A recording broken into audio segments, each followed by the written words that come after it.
Welcome, everybody. We are thrilled that you are here tonight. I'm sorry that you're going to hear my little beeping notifications as people are coming in. But you know what? We're keeping it real. I'm super excited for our guest. I'm most excited that we're going to be sitting down and talking in a really informal and beautiful way.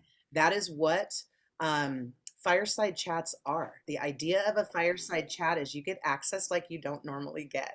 And so I'm so excited that Alondra is here today.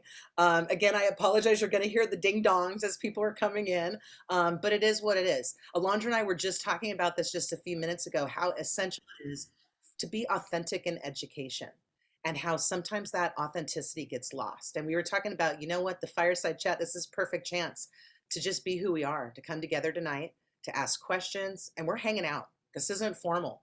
This is a hangout on a Wednesday night with Alondra Diaz, California's Teacher of the Year. So let's start off with a big clap and applause. Welcome, welcome, Alondra. We are thrilled you're here. I love to see people clapping. Thank you, Thank thank you. you. I see Dr. Bautista and some of my colleagues on right now. That's awesome. Alondra, let's go ahead and just start off.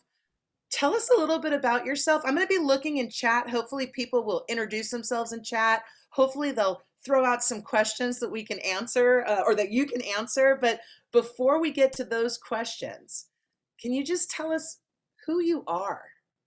Yeah. Well, I am an educator.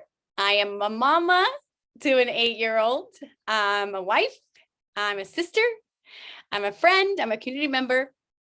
And I'm so happy to share this space with you today. And if you could turn on your cameras, I know it's hard, right? We got a lot of good things going on, or we got lots of things. And but I really want to, oh, thank you so much. Thank you. I just want to feel like connected. And I think this is at the core of teaching for me. It's just a teacher in me who just like wants to connect. And I want to tell you a little bit about myself. I am a first-gen college graduate, and I had a dream of becoming a teacher when I was 10 years old. And my 5th grade teacher inspired me to become an educator. And I teach 3rd grade dual language at a dual language institution, a dual language school in Lake Forest, where my students are able to practice their literacy in both Spanish and English. And some students are trilingual, which is really neat. And I'm super happy to be here and answer any questions you may have about me. I attended a community college where Steve Bautista, Dr. Steve Bautista now, who is here, and I'm so honored to have, really guided me. And I'm just so excited for you and your journey, wherever you are as an educator, whether you are supporting future educators or you are that student who is a pre-service teacher. I'm here today to just have a very open, honest conversation with you. And I look forward to the questions. Excellent. Me too, Alondra. So who wants to start it off? Who's got a question or came in thinking, oh, I wonder if I'm going to raise my hand? Oh, yeah. Itati, I hope I'm saying that right. Itati, please unmute if you're comfortable and able to. If not, you can put it in the chat, whatever works best for you. Yes, of course. I'm just wondering real quick, can everyone hear me okay? Yeah. Totally. Yes? You sound Okay, fantastic. perfect. Perfect. Well, hello everyone. My name is Itati Alvarez. I'm actually located in San Diego, and I'm actually going to finish my last semester at San Diego City, and I'm going to transfer to SDSU. So that's pretty exciting to get my bachelor's in education. As well, I'm an aspiring teacher. Primarily the grade I want to be is in 2nd grade. Similar to your story, Alondra, my 2nd grade teacher was my inspiration.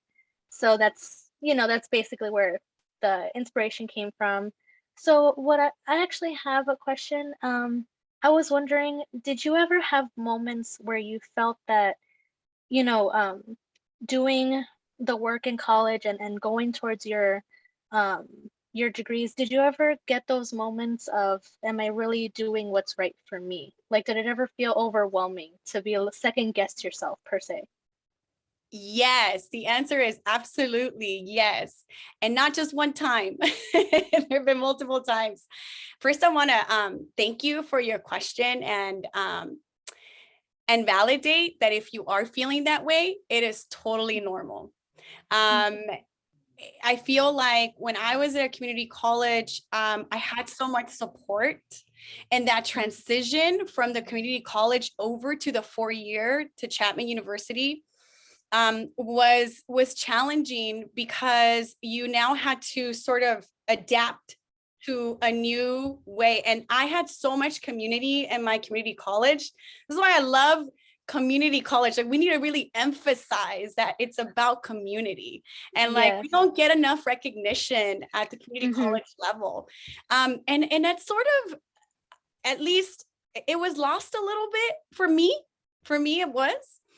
But then I was incredibly grateful to have found, and lucky to have found, a community in which I felt supported again at Chapman University. And it was a career like teacher pathway program.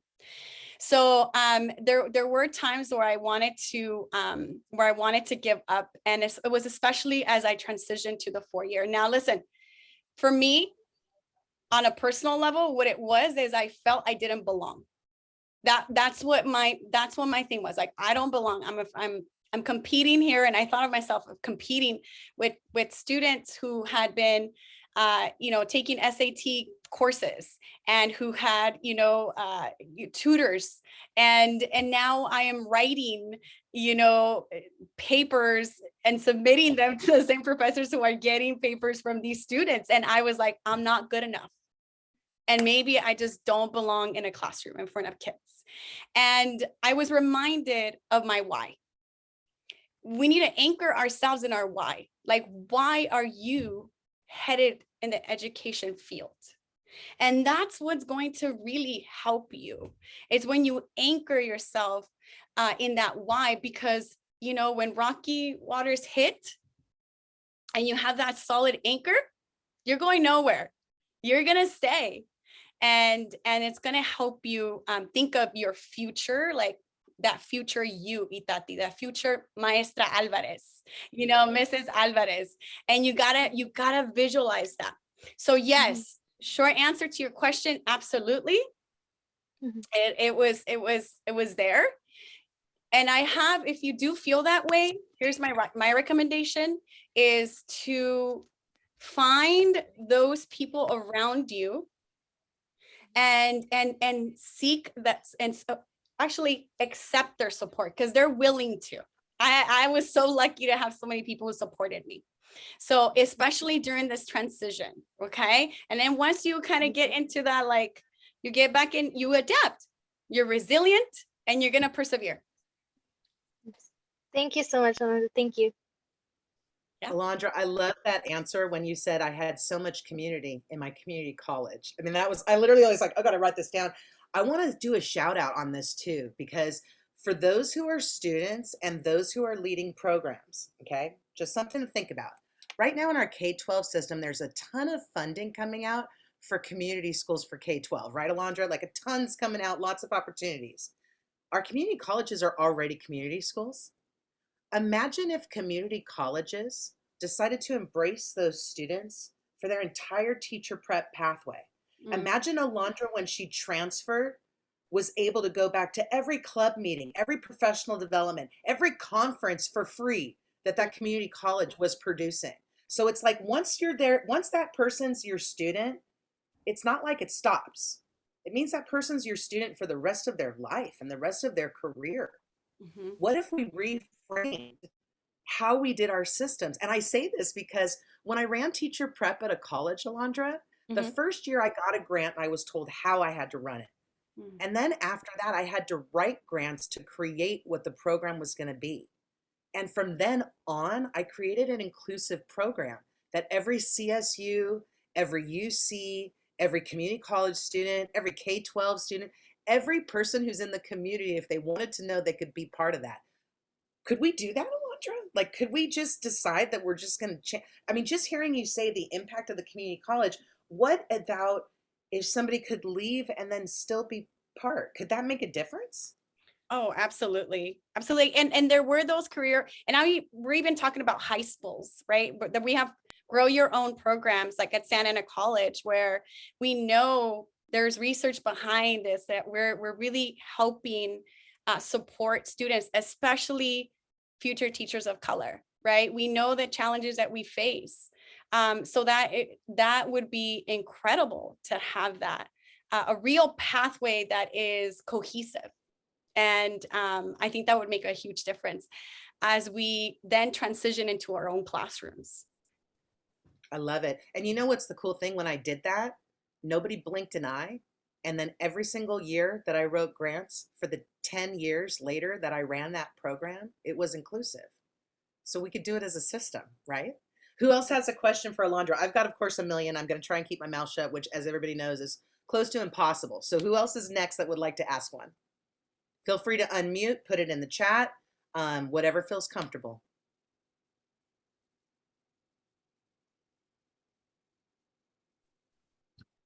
I'll ask one. Excellent. Hey, Alondra, so good to see you. I mean, it's so cool, so cool. Congratulations on all your success.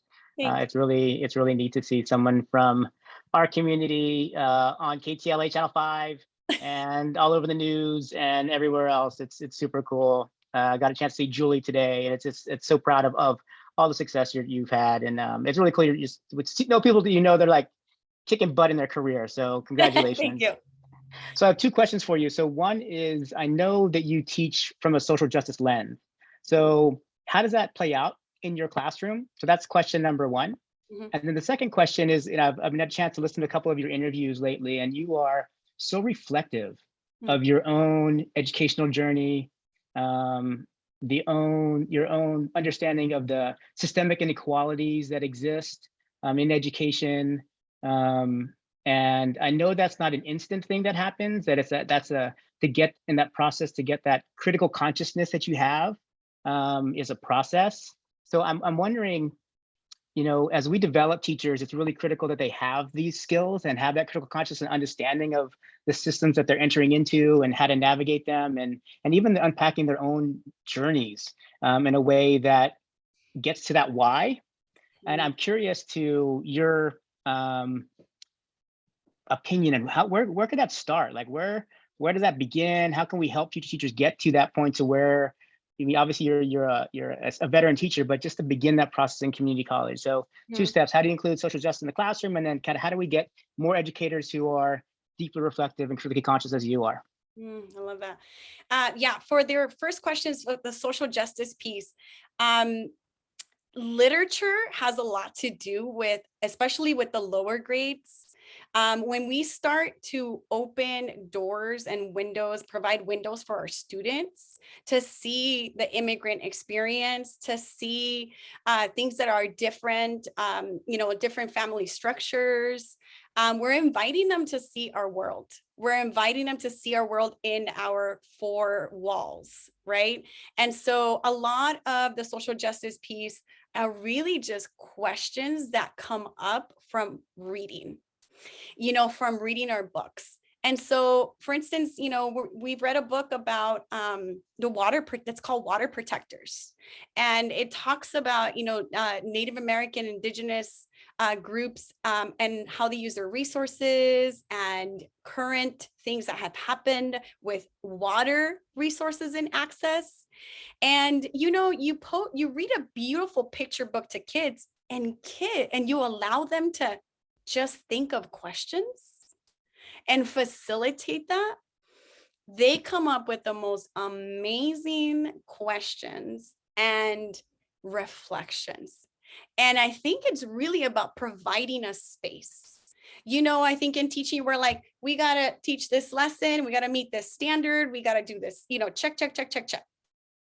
And we can do all of that. We can meet the standards. We can create opportunities for our students to really reflect. And I think it goes, and also we want to invite them to see themselves as advocates for themselves and others, and invite them to see how they can play a role in this.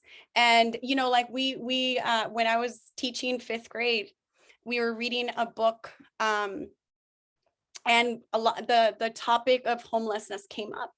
People that did not have a shelter that was permanent shelter. And we read books and we talked about it and we looked into why, and they were wondering a lot of what's happening. And, you know, especially we're living, you know, I was teaching in Santa Ana at the point. And we teamed up with, you know, organizations, and we raised funds because the kids wanted to do that. And we donated to a center where they were helping, you know, people to get some resources. So it really is about creating awareness. And we can do that so simple through a video, through a song.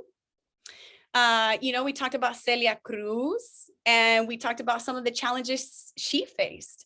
And a lot of people would say, like, why, this is too political. This is why are you bringing this into the classroom? But the truth is, kids are already exposed to a lot of things, you know. And so do we want to create spaces in our classrooms where we can talk about what they're thinking about, because they're thinking about it? And then just hear them out, and they just come up with the most amazing solutions. And this is why I say I love teaching. I've always said, like, people ask me, what's the best part about teaching? Best part about teaching for me is that I get inspired by my students. And when I hear kids saying, well, why don't we do this? And let's donate to UNICEF. And they did that. They said pennies for UNICEF. They have this thing. Let's organize this. Let's recycle. Let's upcycle.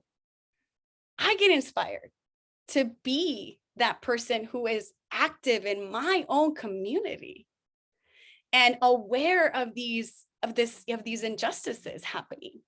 And so, you know, I love that. So, but it's a fine line, right? Some people might feel a little afraid to kind of tap into that. And again, it goes back to, why are you in the classroom? For me, I truly believe that I can empower my students to be active citizens of their community, in their communities. I believe that wholeheartedly. And so therefore, it is my obligation to present them with opportunities in which they can see themselves reflected and also see themselves being involved. That's kind of a long answer to that. But the second piece, yeah, I wonder that too, because I work with student teachers. I mentor student teachers who are already in the credential program. And I think one of the ways that we can do this is more opportunities to do exactly what I was talking about that I do in my classroom, creating opportunities to discuss these issues, providing spaces, safe spaces, facilitate conversations that are difficult to have, and unpacking our own biases, because it is work that we need to continue to do. We need to continue to work on that. And, you know, I think that teaching requires us to be reflective. I teach a lesson, I'm immediately thinking, what went well? What am I going to change next time? What are my students' body language telling me? How can I tweak this? Immediately. We're natural reflectors, you know, we're reflecting. And so we need to create spaces in which we're reflecting on our own journey. And as much as we want to go and meet the, you know, all of these things we need to get done, at the end of the day, teaching is about relationships. And you know this, you guys know this. This is why we're still in contact with Steve Bautista, you know, because we were able to connect. He saw us for, you know, for us, like individually, right? Our story and where we were. This is important. And that's what I value the most in community colleges, is that I was able to be seen and continue to be seen. And so I think that if we can create spaces where we can have these difficult conversations in safe ways, I think we can contribute to that, to the reflections. Thank you. Yeah. Thank you so much, Alondra. You have a couple questions in the chat right now too. Lynette Washington has a great one. Being on the verge of becoming a senior citizen, or the Senior Citizen Club, and just starting my career my teaching career after retiring from another career of 32 years. I remember a lot of old school projects and activities for children. Is there such a thing as outdated play? Oh my gosh, no, we need you. First of all, I am so excited. Please, like, we need you. Thank you for considering coming into the education world. I'm so excited. Now we need to bring play to the center. Like, we need to come back to those hands-on. You know, I remember my fifth grade teacher who inspired me to be a teacher. We do a lot of projects. We do a lot of hands-on. We do a lot of play. And there are creative ways to bring that into the classroom while still meeting, you know, the standards. And it's fun. It's a great way to be creative. And this is what I love about teaching also, is that it's it's a very creative profession. But it also, you have the science of it, right? The data that you can unpack. So there's a balance there. But oh my goodness, yes, please. Like, we do lots of play and we do lots of dancing in my third grade class. I love that you also said in my third grade class, because I think sometimes there's a belief that play is not needed. We used to play in my college class. Okay, so this is what we all need, a little bit of play. And Lynette, I am seconding what Alondra says. We need you. We need you. Some of the best people that come into the career of education have had other lifelong careers, and then we get this blessing that we get some of their time and just a whole different level of life expertise. So Lynette, you're needed. I keep looking that way because that's where you are on my screen too, Lynette. So if it looks like I'm looking to the side, it's in my head, I'm looking right at you. Alondra, another great question coming in here. And this one I think is especially important because right now, this one's coming from Edith. And right now there's so much happening with expanded care, after school programs, summer programs. You know, it used to be something that was really hard to often afford. And pretty soon it's going to be available for free, and which is so exciting. So Edith asks, I come from the after school perspective in education, and I'd like to know how some of your best practices with students can be translated into the after school components to reinforce student success, ranging from anything from academic support to even social emotional learning components. That's a great question. Yeah. So first, I think is building a community in which every student feels seen. That's difficult to do in a very short amount of time if you are doing the after school program or like before, right? But really getting to know your student and getting to know their story is going to be essential and having success with any practice, with any routine, any strategy. That's going to be the foundation. So check-ins are wonderful. I do check-ins in the morning, personal check-ins. So my thing is always like every student, every voice, every day. Every student, every voice, every day. So I need to make sure I make eye contact with every student. I need to hear my student every day. I need to make sure that I hear their voices. You cannot be in my classroom, and they know it too. You cannot be in my classroom and be quiet the entire. There's something wrong when you don't hear a child's voice. Like, we can't. So I'm going to give you simple things, right? Personal connections. Make eye contact. This is why, like, I always stress, like, turn on our cameras, right? This is important. Like, this is how they come to school. Students come to school and they see teachers more than they see their parents sometimes. And what do we want our children to feel? They want to feel cared for. They want to feel seen, right? Every child deserves this. So I would say check-ins. Okay, you've seen the TikToks and Instagram teachers where they have like a choice there, and like someone does like a fist pump. They do elbows. They do dances.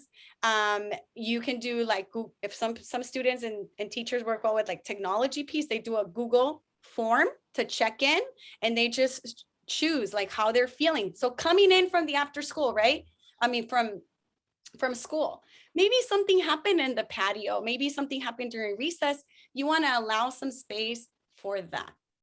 And to build that community for sure.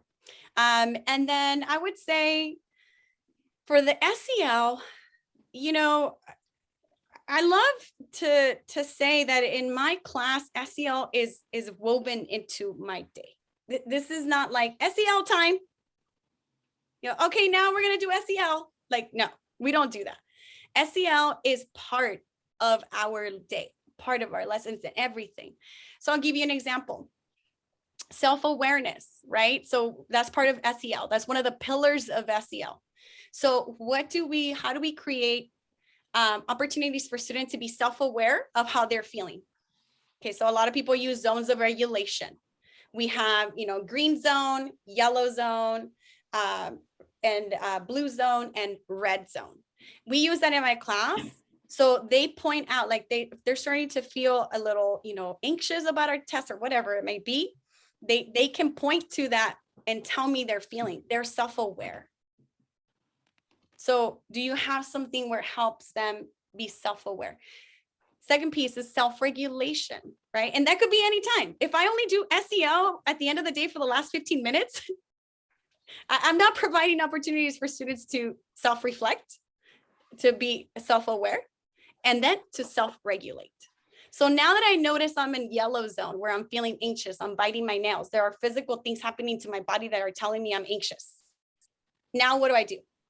Provide a list of things that they can do to self-regulate. All right, we can do a squeezy ball. I can do 10 jumping jacks. I can take a sip of water. I can take deep breaths. So having a calm corner, this is very popular right now for the self-regulation strategies, is a way to infuse that into the after school component. I hope I answered your question, Edith.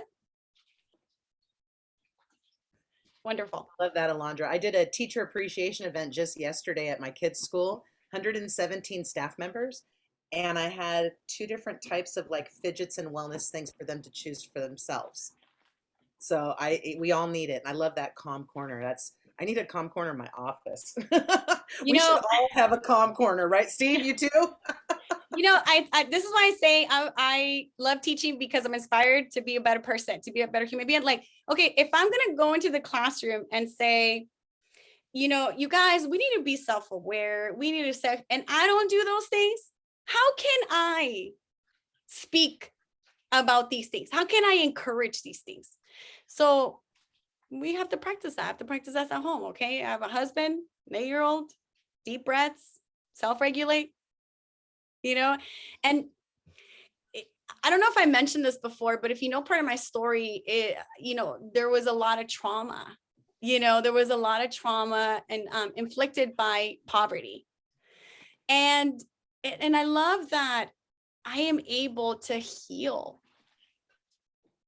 through teaching. And like, wow, that to me is like, wow, I can become self-aware. I can self-regulate, self-manage, and work on relationships, which are all components of SEL. What other profession, like, where else can you do that? I know my husband's profession doesn't, you know, so I love that I can work on myself while I help others work on themselves. Like, that's beautiful about education. Alondra, that's like such a fantastic answer. I just love it. I love it. Joseph, I see you asked a question in the chat, but Joseph, you and I work together. Do you want to unmute and say hi to Alondra and ask it, or do you want me to do it in the chat? I'm cool either way. Hi, Alondra. My name is Joseph. I'm from El Camino College.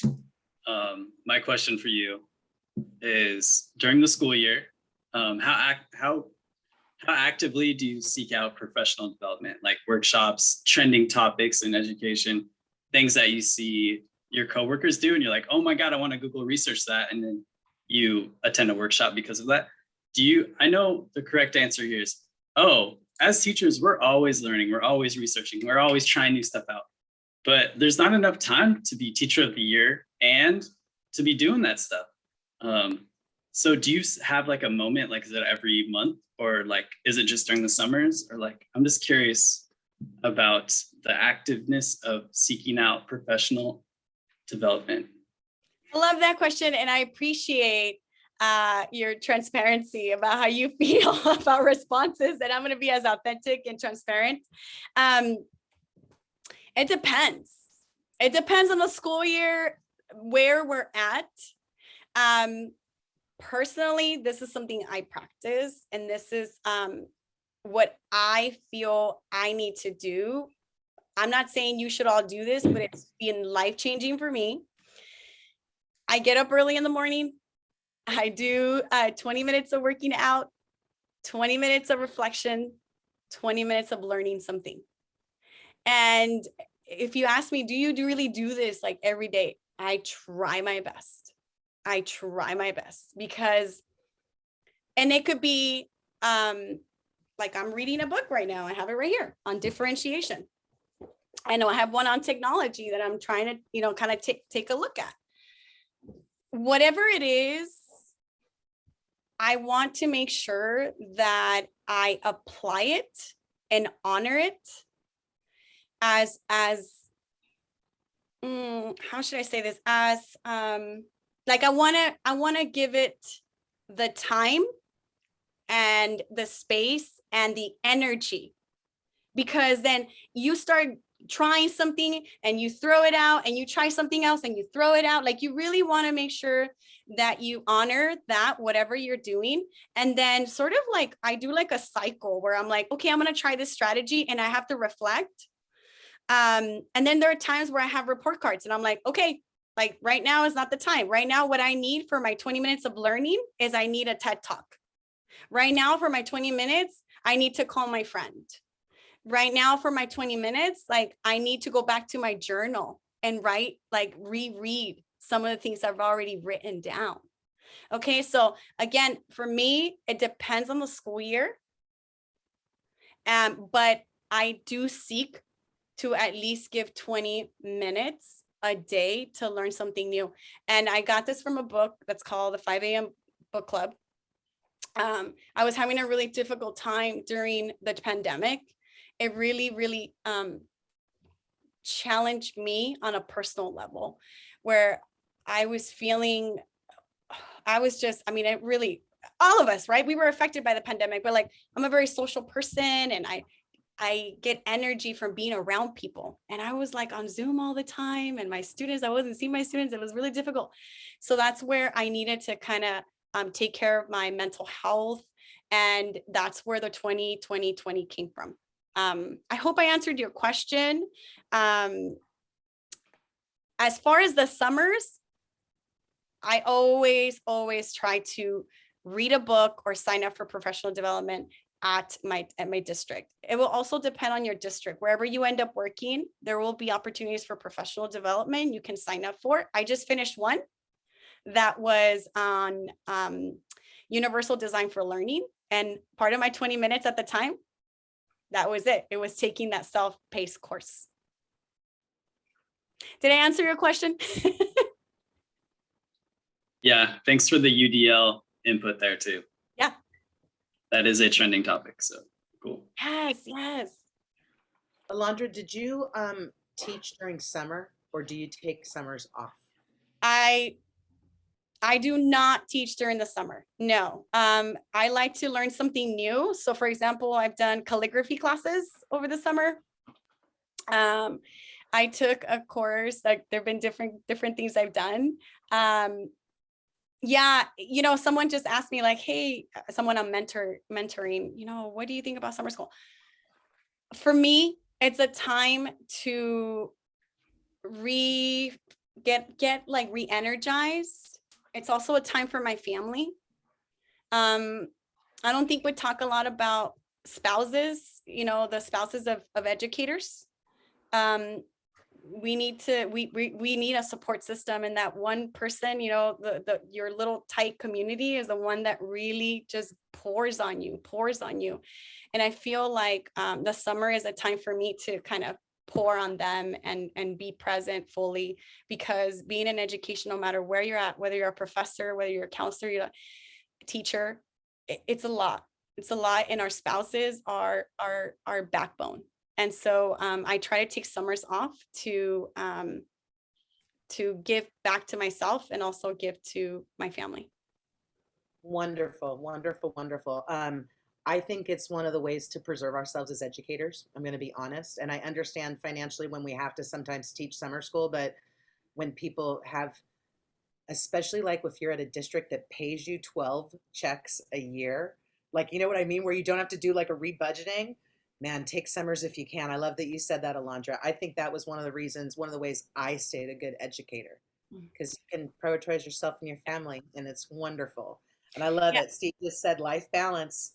Yes, yes, something that takes a lot lot of to work. have, because you want to save the world and you have this, I'm going to take on the world, I'm going to do this. And it's just like, whoa, we need to slow down and balance and, find something that is, like I always say, like, find something that like gets you up and moving, right? Like, you'd like to run. Do you like to do Peloton? You like to do, HIIT workouts, whatever it is, but do something that like gets you to sweat, because that's really going to help you. And the summers are great to find that one thing that you can get really good at. That's going to help you, run and stay fit and all that. I love that. I have a sister who's been an educator, a junior high English teacher. How brave is that, for the last 20 plus years? And she learned how to make jewelry during summer. Like, she went to the local parks and recreation, took a class that was like $20, and just her and another teacher did it together. They just had such a good time. Atati, I see your hands up. Do you want to unmute and ask another question? Yes, thank you, Renee. It was just kind of a quick comment to you and Alondra as well. I've been attending a few of these conferences as well, and most of them are based in LA. Am I correct? Like around that area?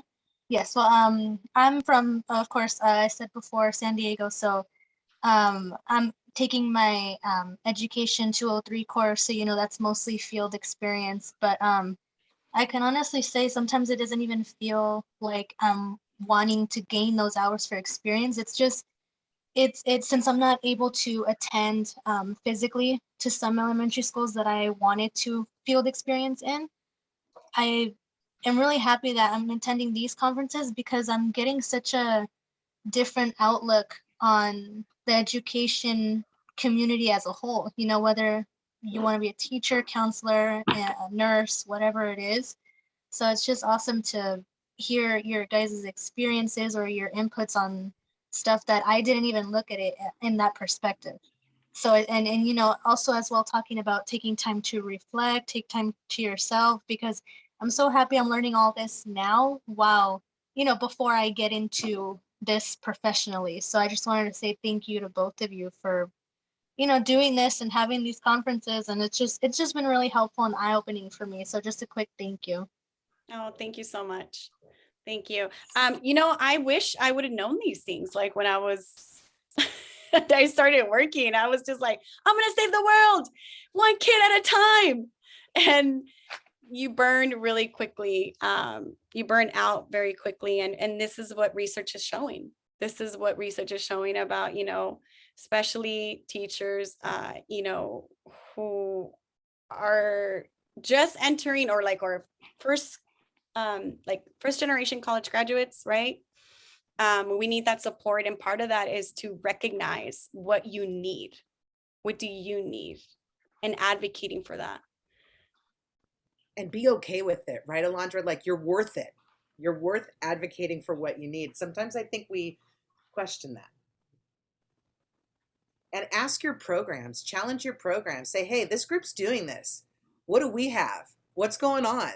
Man, we know San Diego. We've got lots of people leading teacher prep in San Diego. There should be ample opportunities. So, Tati, we're thrilled that you're here. And just know, like, we will continue to roll out, as much as we can, because that's what this is about. And also, just so everybody knows, if you ever have suggestions, send them to me. Literally. I take the survey that we do at the end of Teach for Los Angeles, and that's what that's where the next thing comes from. We take your words and literally build the next thing out of your words and suggestions.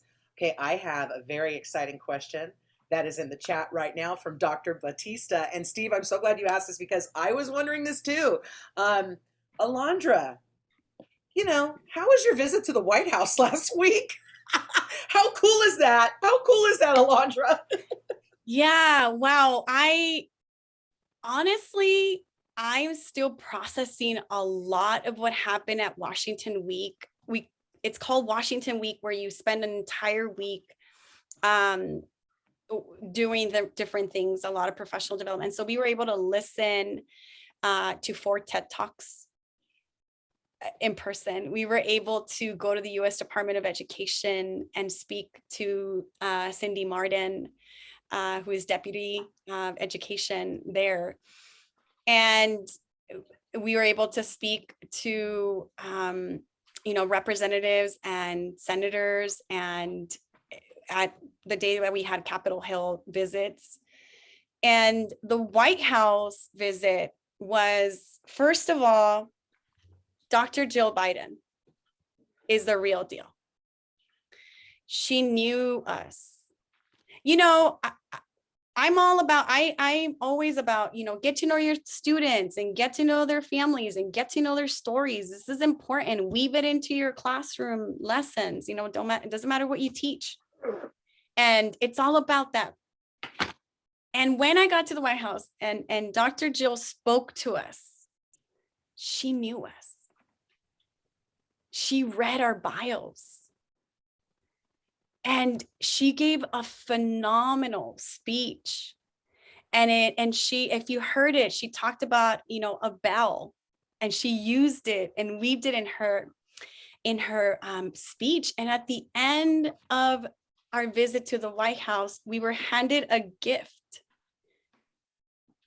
And I don't know if you can see there, but it's engraved. It says 2022 State Teacher of the Year, April 27, 2022. And it says the White House, and it has, she's the real deal. And we were so honored to be there. So on a professional level, as an educator, I felt validated, I felt seen, I felt heard. 3 things I talk about my 5th grade teacher. Like, I felt validated, I felt heard, and I felt seen. And to be at the White House and feel that way, I was overcome with emotion. On a personal level, I can now talk about it. I was like, I couldn't talk about it before. Haven't posted anything on social media because I don't have the right words. I don't know what to say, right? But on a personal level, my parents are immigrants they came to this country. And my mom, I've said this many times, she was a single parent of 4, and she had dreams for me, big dreams for me. She saw endless possibilities for me. And she left everything that was comforting to her in her home country, everything she knew, to come and adapt to a new country, a new language, learn a new language, adapt. And she showed resiliency, and she showed perseverance when she came to this country. She sacrificed so much for me to have opportunities. And I never, ever imagined or dreamed of going to the White House. Never. There were a lot of people who were like, this is a dream come true. That was not me. That was not me. I was like, wow. So as I'm walking in to the White House, at first I'm like giggly. Right? Oh my gosh, I'm at the White House. There was a sign that said, do not enter, like, restricted area. And I took a picture there because now I was on that side. So I was like, wow. So I'm walking in, I'm getting excited. And you go and you start to see the flags of every state. There's like a hallway. And then to the left, there's a big window where you can see a garden. And I just stopped there and I looked out the window and I realized that I never had the dream of visiting the White House, but my mother had these dreams for me. And I was now standing on her shoulders and the shoulders of so many who helped me. and to be representing California, it just filled me with so many emotions. And I'm like, wow, I, as an educator, can provide opportunities to my kids every day, can allow them to see themselves in big ways, to dream big, because I'm dreaming big for them. and you know, it was a very emotional time. So I'm there in the corner, and now I'm like crying. I'm like crying, and I'm like, oh my goodness. And there's just kind of like moment, like time stopped for me a little bit. I called my mom. And I said, Mom, I'm here. And she said, I knew you would.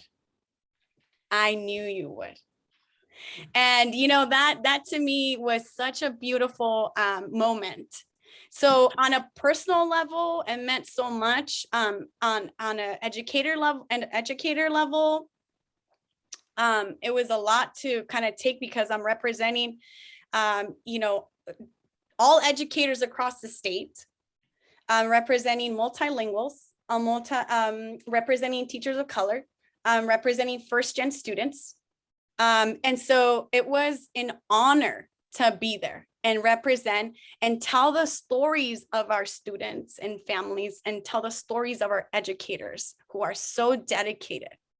And it was truly, the best way I can say, it was an honor for me to do that. And I'm beyond grateful to have had the opportunity to meet with these incredible education leaders and to share these stories. So I said this at one of the interviews, you know, I wasn't there alone. I brought with me my entire state. And that was something I will never forget. And I will continue to work to represent, no matter what title, whatever it is, always represent this beautiful state of California. So that was a lot, and I'm still processing it. As I talk more about it, it helps me unpack the reflections that need to happen, because I need to be able to talk about it without, you know, getting all teary-eyed about it. But I will never forget that. And it's also a reminder that those of us who believe in others, like, we believe in others, and that is such a powerful thing, that I had people who believed in me since I was a little child to now, to these opportunities I get. And so it is important for us to continue to believe in ourselves and believe in each other. It's so important, because we don't know where that's going to take somebody. We don't know that. Uh-huh.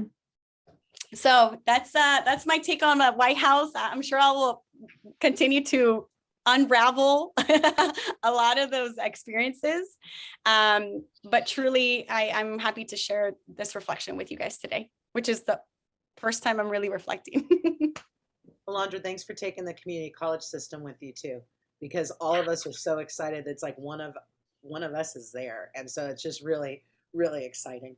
Yeah, definitely. Thank you. Okay, what other questions do we have? Who wants to unmute and either ask a question live or put it in the chat? I see my friend Andrea, who's also my colleague, and I want to point out that if you guys are thinking about questions, you know, I talked about believing in people, right? And Andrea, who is a young educator, I met her how many years ago? Maybe like 3 years ago, 4 years ago. 4 years ago, almost 5 years ago. And I met her at school. Like me, Andrea is a first gen college graduate, and we just totally, I mean, I love to like mentor and informally mentor, but I gotta tell you, Andrea believed in me. It doesn't matter like whether you've been teaching 15 years, 20 years, whether you have this, whether you have that, like everyone has the power to do that. And I remember her, she's like, Alondra, the world needs to hear about you. And why aren't we in your classrooms? And I should have learned this in my teacher prep program, like, you know, and she just was there all this time. And she's been on the sidelines of all of this. She just went with me recently to a PTA convention where I was a keynote speaker on Sunday. The power of believing in someone can empower you too, because she shared with me how she has grown from this. So I love this whole, like, I give, but I get too. Yes, I remember that first year teaching, and you know this, Renee, it is hard. It is tough. You're just thinking, how am I going to get through this? But Alondra has always been there. She opened up her classroom doors so willingly and so just excited for me to be in her classroom. And I was in there and I was just in awe within the first hour of me being in her classroom. And I knew, wait a minute, the world needs to see this. We all need to see Alondra in action and be inspired by her, because she will fire you up no matter what. So I'm so excited that she's getting this recognition. I love hearing her speak, and I knew that others needed to hear her speak too and be inspired by her. So thank you for having this event for her. And I know she's going to continue to inspire others with this platform that she now has. So I'm so excited for my sister, my friend. And I don't know what's next for her, but I know it's just great things from here on out. That's very sweet. Okay. You know, I get a lot of what's next? And you know, recently, let me tell you about this. Recently, I had somebody say, Alondra, are you moving up? And I said, girl, I am up. I teach. I'm in the classroom. I am up. I'm at the top of my game. And, you know, I think there's something to think about when we think, and I'm guilty of this, like moving up. What does moving up mean? What is this whole, like, you know, oh, are you going to leave the classroom? Because like, if moving up means to leave the classroom, I don't know how that's moving up. Like, you know, you take great teachers, you don't take them. I'm not saying you take them. People decide to leave the classroom, right? But I think it has a lot to do with maybe what we think about how education works or how it's structured. You know, we need to keep great teachers in the classroom, but we also need to create opportunities to give them leadership roles in which they can still practice teaching. How powerful would that be if we have, you know, great teachers who are continuing to learn, who are reflective educators, who, you know, are not willing to, not afraid to roll up their sleeves and do hard work, be innovative, and allow them to be in spaces in which decisions are being made about how to run education.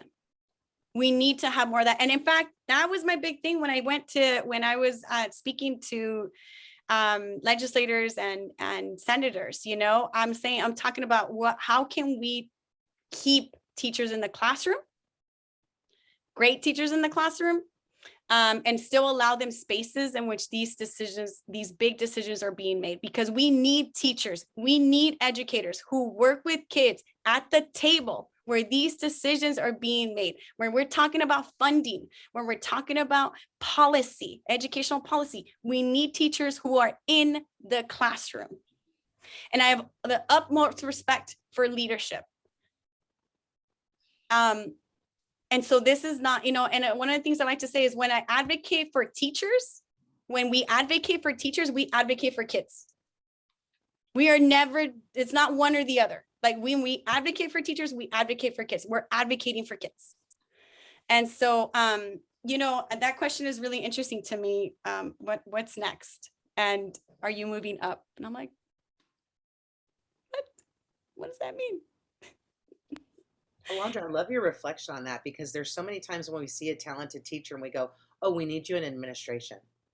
And why does it have to be one or the other?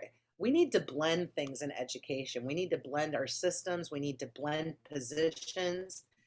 It's time to be innovative. It's, like, why do we always do the same thing? So I love that you said that. Let's make that happen more and more, right? What other questions do we have? Oh my gosh, it's only 5 minutes. We only have 5 minutes left. Okay, probably enough for one or maybe two questions. So who's got one they want to share? Gosh, the time goes so fast. It's like, this is what we call wait time in the classroom. Alondra, I'm guessing that you are like me, where you are a specialist in that uncomfortable silence wait time. Like, I'll wait it out 2-3 minutes, no problemo. People need time sometimes, right? Yeah, for sure. Yeah, I know. But anybody who's got a question that they'd like to ask? I see a hand. Go ahead and unmute. Actually, I just wanted to I know we don't have much time, but just to quickly say where my inspiration came from to go into this sort of field. As I think I said before, my second grade teacher, I actually have a learning disability. So all through elementary, high school, middle school, even now, it's not going anywhere. I still struggle with it. But, when I was little, it was much more stressful because I didn't know what was going on in my mind. I didn't know I had something that was a barrier when it came to learning. So, my second grade teacher, her name was Miss Robinson. She had so much patience and she was very empathetic. She kind of knew when I was struggling, especially with math. So she would, after a lesson plan, she would tell the rest of the class to go, work on worksheets, and she would pull me to the back and go on over a few questions and just see if I was up to date. She was very sweet about it.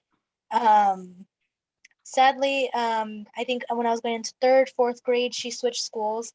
But I remember there was one specific book that I loved to read in her class. And before she left, a few days when she was packing up her stuff, and you could see the classroom kind of switching because we were going to be sent to another teacher in another class. She gave me that favorite book of mine that I love to read, and she wrote a note on the inside. And I still have it with me. All these years later, I still have it with me. And she wrote, where did I go? Oh, she said, one of the best students I've ever had, super sweet, super attentive. I see you have a spark when it comes to learning something new. Never lose that spark. It is a very useful tool to have for all your years of education. You can do it. I believe in you. Love, Miss Robinson. P.S. I knew this was your favorite book. I walked in and saw you reading it every single day. So a gift from me to you. And I still remember it. I still have it with me. So That's it's just, beautiful. it's just, and she was with me for a short time, and I was at a really young age. I think I was 8 or 9 in second grade. So it's crazy. Yeah. Yeah, my daughter's in second grade. And, you, first of all, thank you so much for sharing that. I think it's so beautiful to hear these stories about what has brought you to teaching. And I think that we all need to write, like write it down. Write it down. I wrote it down in college. And I think that that's where your why comes from, right? That connection you felt, the way she made you feel. And with a learning difference. And so I want to invite you to sort of change that language for yourself. I want to invite you to say learning difference, a learning difference. That's it. Okay, because learning disability is a subtractive mindset, right? We want to have that you just learn differently, and that is okay. By the way, I have a learning difference too, and so it's the language is empowering. So I'm just inviting you to use that. Well, thank you. I honestly, all these years, I didn't, that's just the word, or that Yes. the correct term, I guess, to Yeah, that's good. students who have IEPs and all that. Right away, that's just the term they use, so it's just been stuck in my mind at Yeah. a very young age. I want to invite you to read about the National Teacher of the Year, Juliana Urtubey. She is the 2021 National Teacher of the Year, and she talks a lot about this term. And that's what when I was inspired to use learning difference, that term. So read about it. She has some great articles about it and some great interviews. I invite you to look at that. And I also invite you to listen to Kurt Russell, who is our new 2022 National Teacher of the Year, and just how he talks about just that sense of belonging in our classrooms. I thank you so much for this space. Alondra, we've got one more question in the chat. Do you have Yeah. enough to do one more? Okay, Yeah. excellent. This is a great one too. Did you have a different career in mind before teaching, or did you always know that teaching was your pathway? I wanted to be an air flight attendant because I'd never traveled anywhere on an airplane when I was a kid. And but I learned that I had motion sickness. So I remember some people talking about like how are you gonna be an air flight attendant?